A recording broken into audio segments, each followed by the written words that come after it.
Man, the ice storm has hit North Carolina, but not in the way you would expect. Immigration's Custom Enforcement and different other agencies have swept across North Carolina, starting in Charlotte, I believe, and working their way over. Reports have them as far as the other side of Wake County. I've seen as many as 250 arrests so far, some of them with criminal backgrounds, some of them not. What are you seeing, Chris? That's the same thing that I've been seeing. I've been seeing videos all day pumping out. I've been putting them out as well.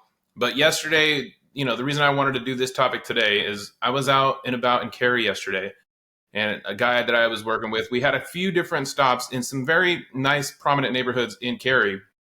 And something we're always used to seeing when we're out and about is there's landscapers everywhere. Landscapers, tradesmen, workers doing work everywhere. And it was eerie inside of these neighborhoods yesterday. It was just a strange feeling that was happening out here. And apparently, it's not just that. The numerous business closures, numerous restaurant closures, numerous absences from schools across the whole area. Mm-hmm. The absence of people showing up with the pre-notifications ahead of time apparently has made a big impact on who's been out and about today. But even with that, still a significant amount of arrests. Yeah, what was that number? Wasn't it like 20,000 kids across, I don't know which county it was. This is a quote from CBS 17. Educational leaders across the triangle are on high alert as well with these agent reports. This comes after more than 20,000 students were absent from school amid the Charlotte Web operation, where 130 arrests were made. I hate that they called it Charlotte's Web. Like, I hate that they're taking a beautiful story from my childhood and just, what do you call it? Demonizing it. That's what they like to do. Use That is a keyword and destroy it. Here, let's see what some ICE operations in Charlotte. All right, pause. Yes. They came up to a car. They destroyed the window, beat on the person, supposedly, because, they had to pull them out of the car. These people aren't getting out on their own necessarily. And some of these videos that I've seen of them pulling these people out, it's really aggressive. Now, I did sit there and think, okay, if this person's not going to get out of the car and they actually are, illegal or whatever. A gang member from El Salvador? Yeah. Yeah, I could understand that happening. But they were also just walking up to cars with people that were brown and checking on them. And there's been a lot of cases with civilians being detained, apparently, people that were born in the United States. Yeah, and it's ridiculous. I made a few videos today that are kind of going semi-viral on Instagram and TikTok, and all the comments are the same. They're just like, well, don't hire illegal immigrants. Or it's sickening to see how many people are still carrying water for this regime. I think that point alone brings up a topic that has really bugged me. So when I very first started this, you remember that whole conversation they had about, well, why are they attacking schools? Why are they attacking churches? Why are they attacking places where people are not having problems or acting up? And then they started attacking farms where they were attacking where they thought they could find them grouped together and make it a viable raid, right? It's not like one agent's walking around or two agents are walking around the street, just happen to pass a brown person. No, they're specifically targeting people where that demographic is more likely to be. I mean, I understand from a logistics standpoint, but you got to realize these people that are on farms and are in churches or in schools, they're not breaking the law unless you want to go, well, they're here illegally to breaking the law. But what you never hear is the people that hired them having anything happen to them. In fact, you talk about the farm workers, Trump even mentioned, well, maybe we'll give them some kind of work release so they can go back to working on farms. It's so why did you mess with them in the first stage? Just give them temporary visas or whatever. The value and the danger doesn't play if you're willing to let them back. Anyway, but I haven't heard about one business owner even getting fined over this. It's only been the attack on the actual people. And that tells you what their aim is. It doesn't matter. But the argument of don't hire them doesn't match up with penalizing when they do. Right. And then on the top of it, there was another post recently I saw where a person, started making calls because they needed something done to their home and they couldn't find a company that was going to come out and do any work. And they said construction sites are at a standstill, home repairs are at a standstill, service jobs in general are starting to slow down, and businesses are obviously being impacted. This is more than just taking down criminals. This is taking down the location In in a reality, economies, you're in taking the economy. economies down. And Like, I this is crazy. and I think we have a very well established pattern of behavior here. It's hit the areas that are sanctuary cities or places that try to help immigrants, regardless of illegal or not, and try to provide them a better life. The American way, provide a better life for the people here. And he's not targeting red states. He's not targeting red areas. He started with Charlotte, which is a blue area. Now he's in Raleigh, Durham, Cary, which is a purple area. He's very specifically targeting areas that aren't fighting back enough legally using the legislation. I mean, look what happened with Chicago. Legislation and courts made it hard for them to stay. Anyway, but this is not about getting criminals because criminals exist in red states too. So where are those crackdowns? Why aren't you in Florida doing this? Why Right. aren't you in Arizona. or New Mexico, or like why aren't you in the border states where they come over? Yeah. Like why are you all the way up in Portland? Why are you all the way up in Chicago? Why are you all the way up here in North Carolina? North Carolina. Yeah. I can tell you the immigrants are not crossing the border from Mexico into North Carolina. North Carolina. That's not a thing. So, like, why are you here, bud? Hey, let me run this theory by you that I have. So have you noticed Marjorie Taylor Greene she's almost a Democrat, it seems like. Like she is kind of going against Trump and the regime, but I have this theory and it kind of made more sense yesterday when I was going through what I was going through. Marjorie Taylor Greene owns a construction company. I imagine her laborers are mostly Latino and undocumented. And so all of a sudden, now she's starting to raise her voice really loud about, I think she does care about the Epstein stuff, but I think at the same time is tripping about her labor. She's standing to lose a lot of money if she can't get laborers out to her job. Where is she at? Georgia. Yeah, so think about it. Like Georgia probably has plenty of the. So I didn't find this out until a few years ago, but Georgia, Atlanta specifically, is one of the main spots where Africans come in when they come into the United States. That's like one of the big cities, and there's a high amount of Africans there. The ones I know were legal, but I mean, who knows what the ratios look like? Why aren't they hitting Georgia? Why aren't they looking for Hispanics down there? Why aren't they looking? I mean, that's southern, so I mean, it's more southern than here. Why aren't they looking down there and all the crops and the fields and like I don't understand. Like they're not really just targeting.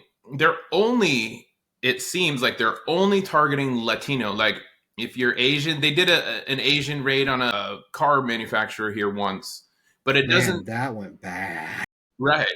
But it doesn't, it really seems like it's racism against the Latino community in particular, more than the blacks, more than the Asians, and any other variety of brown that's out there. Like, I'm kind of brownish.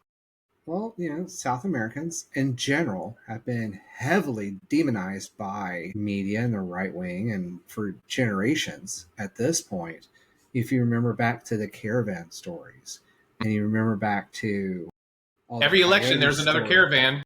There's coyotes and some of that is actually real. But the last caravan wasn't full of Hispanics. It was full of Middle Easterns and Ukrainians, if I remember correctly, something like that. Crossing the southern border? Trying to cross the southern border to get into the U.S. after the start of the Ukrainian war. Trying to get to their families and friends over here. And they couldn't get over because of all the changes to policy. This regime uses the southern border as a boogeyman. Whoever's coming across, we got to stop this invasion. It is ridiculous. Like, I don't really feel like anybody genuinely feels invaded. I think you were told that. If you ever say that, it's because your supreme leader kept saying it over and over and over, and now you just repeat it. Well, but no, who really feels invaded in our country? Well, the party line was they're taking their jobs, they're taking their homes, they're taking their money, they're taking their opportunities for a better life. And what has played out basically is look in the areas where the immigrant population was decimated by ICE. Those individuals and businesses and whatnot are having trouble finding people to work at the skill level, at the speed, the efficiency, and the pay rates, the ability to show up regularly. Like every one of those industries has been significantly hit. In Mm-hmm. fact, numerous businesses have closed down and just had worlds of trouble, to the point to where our president then started backtracking, and they started discussing ways for some of the illegals to stay, and they got in trouble for that too. If you remember correctly, it's like, well, if they were owned by the farm owner, then maybe it'd be okay. It's like, whoa, whoa, whoa. We've heard this terminology before. That's called slavery, bud. Yeah, dude. And, they started talking about slavery. And that just goes to show you that this isn't really thought through. This isn't really understood. It's definitely singling out blue areas specifically. It's not about getting rid of the illegals. It's about hurting the democratic areas and showing force against democratic areas, Fear.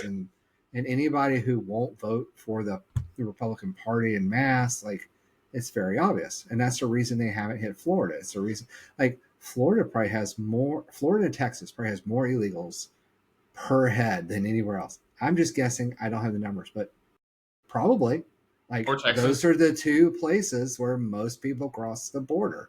You have the people crossing by boat in Florida, and you have people crossing by foot in Texas. Mm-hmm. Texas and California and Florida. Those Arizona. are the big ones. And they did hit LA a little bit at the very beginning, but Texas is one of the largest border crossings that I understand, and we have not hit Texas. And we So won't. And we won't. Here's an why? unpopular Because opinion. Texas is gerrymandered red. Right. Here's an unpopular opinion. Our economy, the United States economy, is built on labor from illegal immigrants, and that is understood. The fruit agriculture, construction labor, you'd be hard pressed to ask any business owner in those fields and see that they all hired American citizens. Like, our economy is built on that. We can't withstand all of this labor leaving the market. It's not going to hold up.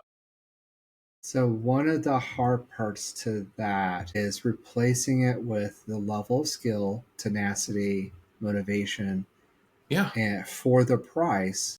It was said before this all started that, where they tried it in smaller areas like in Florida, back before Trump took power, the governor of Florida tried some crackdown with ICE, and roofing companies basically went out of business. Different fruit harvesting and farm harvesting The labor imploded. companies. You heard about food rotting in the fields because there was nobody to go pick it up. And you remember the flights that they did? It's like, oh, we're going to fly all these immigrants from Florida to New York or to That was such a dumb political Seattle, stunt. and at millions of dollars of taxpayer expense. That proved right then that this whole philosophy is fundamentally broken, because even then, the backfill of the American born individual didn't happen with the quality, the quantity, the price, the efficiency, the things that the illegals were bringing to the table, or the immigrants that were legal bringing to the table. So, it failed there. And then they tripled down on it as a terror tactic against the Democrats. That's all this is. Yeah. And there's like, what can we do at this point as citizens other than vote when we can? Like right now, I just watched this video. This guy showed up at a big construction project and he walked through it. There was nobody there, like on a Tuesday. It's like, man, how is our economy going to hold that up? There's a lot of projects going on, road construction projects, government projects, I'm sure. As hard as it is to hear, and as much as I don't want this to happen, this feels like I share the pain moment. So, Mm-hmm. by so many individuals staying at home, staying away, staying hidden, and Frank style to some extent, it does provide for shortages at companies. And they're going to remember this. They're going to say, I was negatively impacted by this, or I went out of business because of the behavior of our president and our leadership. And that'll change the vote. It'll change it. That's true.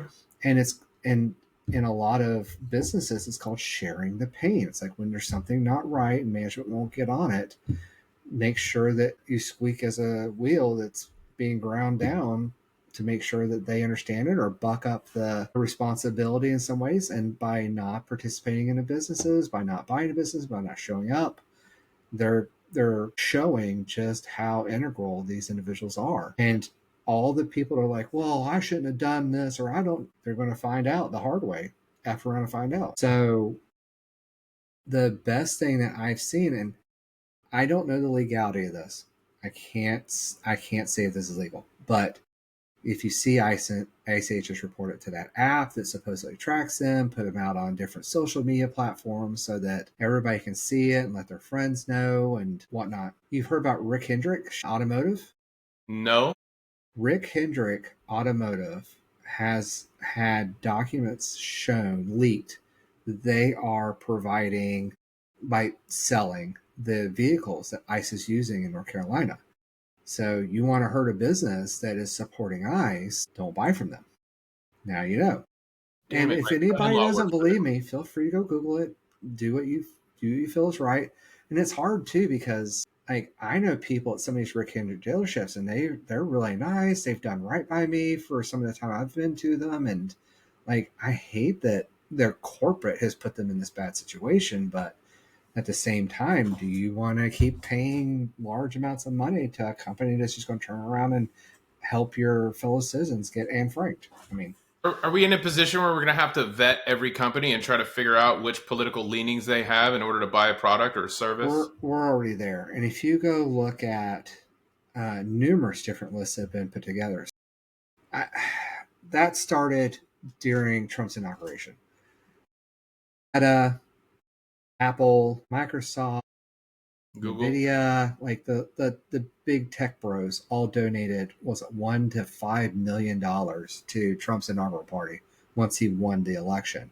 And Yeah. that was supposed to buy them favor. And ever since then, they've been slowly and regularly donating. If you want a more recent list, the donor list for the ballroom for the White House went live.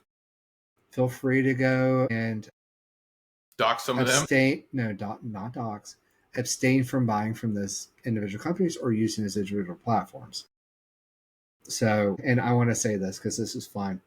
Because you don't pay to use Facebook, you are the product. If you don't buy the product, you are the product. For Facebook, Meta, Google, those companies, you are the product. It's a good way to think about it. Your habits, your usage, your communications, scanned, sent, transmitted, sold, behaviors are sold to ad companies and to the government. Anyway. And then there's other things. If you really want to get better at this, there's a tool that I've been paying attention to called Graphene OS. And it's a super secure, super protective operating system that you can install on Google Pixel phones. So you could buy a used Google Pixel for anybody who needs this, whether you're American or not. We are You're not not sponsored gonna, by them, but we wish to be. So if you guys are hearing no, this, they don't. we don't Graphene sponsor. is a open source nonprofit company. Okay. I'm really impressed with their tooling. I hope they do well because even I want to use it. So it allows you to have things like you can disable the USB port on the phone. You can put a poison pin in so that like, oh, I'm being harassed by ICE agents. They want to do something. Okay, here's my pin. It wipes the phone before they can't be scanned by the ICE hardware that they run around with. Ugh. Like, I don't know if most people know this, but ICE has tech. They can snatch your phone without a warrant, plug it into this device, and download everything you have, scan it for whatever they want. In fact, ICE has been found to have detained several people based on the contents that they grabbed off of a phone out and about and trying to cross the border into the United States. There's a very weird case where a handful of months ago, a Canadian was entering the U.S. via the Canadian-U.S. border. He was stopped. His phone was seized. He was searched. There was that meme picture of JD Vance where he's Yeah, the overweight, baby. has a beard and no hair, and they detained him, and I think they deported him back or There something. has I been don't remember. plenty of those. There's been a lot of those. I saw one recently. A guy, he was a former Marine or something. He had posted some anti-Israel stuff, and the FBI came to his door. But he knew Yeah, his rights, and he's like, "What the fuck are you guys doing here?" if you want to share the pain, like just spread the information about ICE. Don't share anything else on any social media platform for the Yeah. next 6 months. That'll really show it. Share this video too. Share this with everyone. Yeah, Google Pixel phones have that. There's something on Android phones called a private folder that has similar capabilities for some of these things. Start using, I think it's Signal that you can start using as communication. It has two-way encryption, so they can't break it as easily if you don't give them the information. Mm-hmm. There's a variety of different tools that you can use to start hiding information. And this is to mimic what happened. So if we go back to Nazi Germany, there was communication of different kinds of ciphers and texts or back channels to get information between different groups, that kind of stuff. And use the tooling that we have that's available out there for free, product or not product, do what you can to protect yourself from being invaded. What I feel like is illegal search and seizure, but whatever. And there's another thing too that's going around where ICE is taking phones and forcing deletes of videos and pictures and that kind of stuff. Even if you're an American citizen, not brown, they're doing this.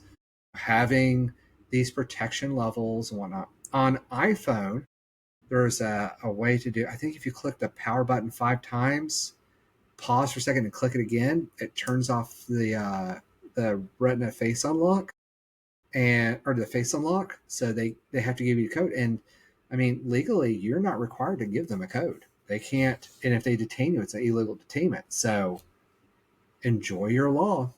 And I think a big reason why this is so messy is because most of these ICE agents are unqualified. They're Oh, it's worse than that. Trump told in a recent interview about ICE that they weren't being aggressive enough. They weren't being brutal enough. yeah. He's encouraging this behavior. He's saying, break the law, break the Constitution, get me my numbers, hurt these people very blatantly. In fact, there was an executive order that he had where if an ICE agent thought there may be an illegal immigrant in a house without any proof whatsoever, that they can kick the door and go in and search for them. That is illegal search and entry. It is breaking the law. It is breaking and is felony breaking and entering. So, and the other thing too is there are help. Like I don't have them off the top of my head. I encourage everybody watching this video, if you are not happy with what's going on, go Google it. There's posts all over the place about if you see these, call this information. If you know anybody that's getting caught up in this, call these lines. There are nonprofit groups and lawyer firms and others out there that are trying to help that aren't getting recognized and known, but they are out there. If you go do a little bit of searching for, Raleigh ICE custody help or something, I don't know, you might be able to find some resources. And like if you find one and you want to really help, but you're not one of the demographic, go print out 1,000 of them and go stick them up everywhere and hand them out to Hispanics. Blast it out, yeah. So there's ways to go out and help and do these things. If you really want another way, go buy some burner phones, one of those cheap pay-as-you-go phones, and leave your good phone at home for now. Like go spy tech on this. Like there's nothing. They can't track a burner phone you pay for cash from the local gas station. They can't do anything with that. And they're not going to get anything off of it, too. Go dumb phone. They can't do anything with that. Yeah. Like, not There are having things. it. There are things we can do as a community. And if you are going to be out there taking videos and taking pictures, make sure you're uploading them to some kind of secure storage that they won't have access to. I've seen a lot of people doing TikTok, which is really cool because you can upload to TikTok, break your phone, they can't do anything. Or lock your phone or poison pin it or whatever, or just deny them access. And they can't undo it. So, like, go ahead and upload it to somewhere and then come back later and share it. I'm surprised the FBI hasn't showed up at my door yet. Hey, we saw a video you posted last week. Really? Did you? But I mean, the biggest thing here is if you don't like what's going on, go protest peacefully, legally, not violently, peacefully. Make sure it's peaceful. I saw some people in the last few days out there protesting on different intersections. Here too, yeah. Go make sure these people know that we're not mad. Call in the sightings to the different information. There's an app on iPhone and Android that lets you coordinate the spotting of these individuals. But most importantly, go vote in every election for people that are going to up the chain. And voting for local doesn't seem as empowering until you realize that they help handle things like how districts are managed or how votes are counted or access to voting equipment, things like that. And that will make a difference on the larger elections, your ability to actually go vote on those. Voting for a judge could change everything for the history of the country. Just saying. All right, well, let's leave it there. You know what I'm going to do about it? In a half hour, there is a Democratic meeting in Pittsburgh at the town hall or whatever. I'm going to go there and check it out and see what that's about. Make my voice heard. I'm going to make a bunch of videos too. So if you guys see this, hit subscribe. Hey, if you can, live stream it to TikTok and other socials. Get it out there. Yeah, I might. But until next time, thanks for tuning in to Almost Above Average. I'm Chris McIntyre. That's J Train McGee representing. Miggy. We'll, we'll see you later.